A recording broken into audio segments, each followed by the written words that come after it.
पूरा देश ने सुना है और बजट से देश के लिए क्या फ़ायदा है वो भी आप सबको मालूम है, इसलिए बहुत डिटेल से दोबारा बोलने का कोई ज़रूरत नहीं है। लेकिन ये तय हुआ हमारा भारतीय जनता पार्टी की ओर से कि सीनियर मिनिस्टर्स खुद जा कर के स्टेट्स का कैपिटल में और इम्पोर्टेंट शहरों में जा कर के हमारे मीडिया बंधुओं के साथ वार्तालाप करें ताकि जनता को कुछ बातें बहुत करीब से पहुंचा सके। मैं बहुत खुश हूं कि आपके बीच में आने का मुझे फिर से मौका मिला। मेरे लिए जम्मू कश्मीर कोई नई नहीं है। मैं अलग अलग विभाग संभालते समय हर विभाग में यहाँ बहुत करीब से काम करने का मौका मिला है। आज बजट के बारे में चर्चा करना है थोड़ा सा। मुख्य रूप से आपको ये दिखना होगा कि बजट से आम लोगों को क्या मिला है और देश के लिए क्या फ़ायदा है। इस साल का 2025 और 26 का बजट जो पेश हुआ वो हिंदुस्तान को 2047 में विकसित भारत डेवलप्ड इंडिया बनाने के लिए जो फाउंडेशन लगाना ज़रूरी है वो इस बजट में लगाया है। इसमें ख़ास करके इंफ्रास्ट्रक्चर और हमारा मिडिल क्लास, गरीबों के लिए, किसानों के लिए, महिलाओं के लिए, बच्चों के लिए बहुत ख़ास पेशकश इस बजट में किया गया है।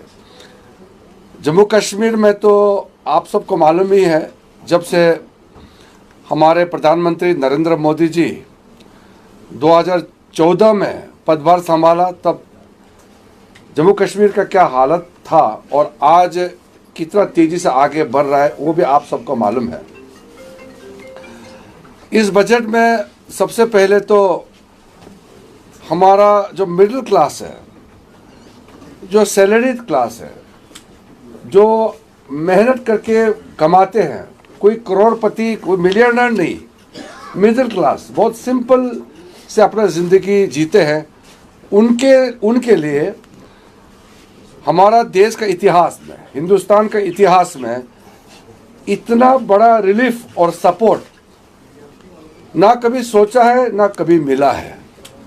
जो नहीं सोचा और जितना मांग नहीं है उससे भी ज़्यादा इस बजट में दिया है। लोग कहते थे कि जब हम लोग सरकार में आए तो 2 लाख छूट, टैक्स का छूट था, तो लोग एक्सपेक्ट करते कि 2 लाख से 2.5 लाख होंगे, 3 लाख होंगे।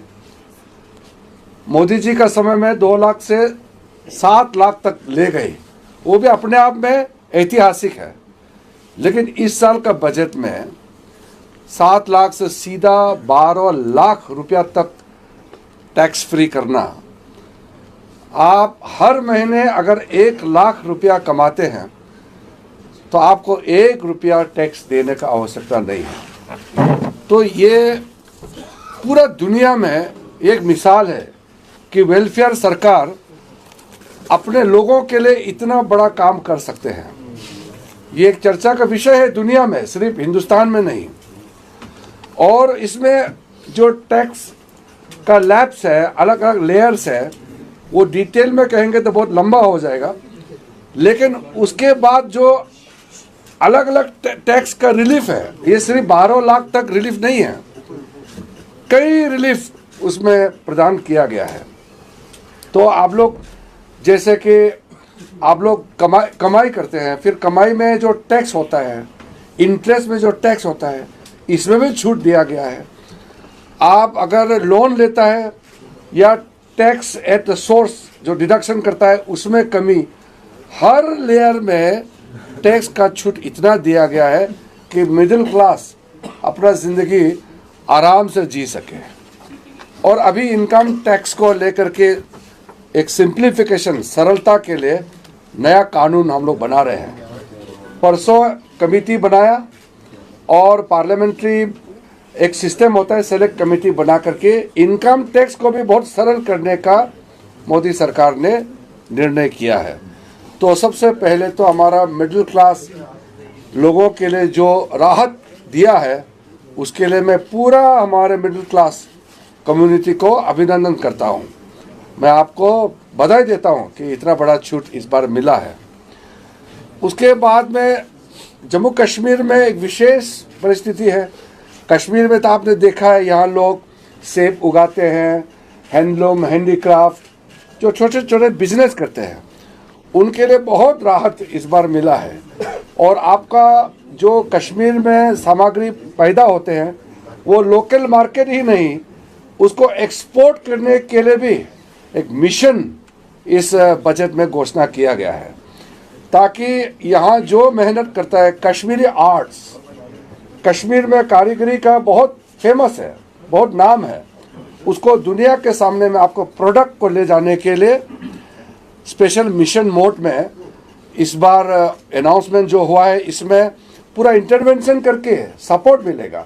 आपको लोन ले करके आप प्रोडक्शन में इंक्रीज करके आपका प्रॉफिट मार्जिन को तो इंक्रीज होगा ही होगा, लेकिन साथ साथ में कश्मीरी आर्ट ये दुनिया का सामने में जाएगा। तो मैं मानता हूँ कि ये बजट के बाद में यहाँ स्मॉल स्केल इंडस्ट्री और मीडियम इंडस्ट्री के लिए बहुत बड़ा एक रेवोल्यूशन आएगा पूरे आपका इंटायर जम्मू कश्मीर में, और इस वैली में तो आपको बहुत ज़्यादा फ़ायदा तुरंत देखने को मिलेगा। अभी मैं माइनॉरिटी अफेयर्स का भी मिनिस्टर हूँ, इसलिए हमने ये निर्णय किया है कि मैं अगले 2-4 महीने के अंदर में बहुत बड़ा यहाँ मेला लगाऊंगा, जिसमें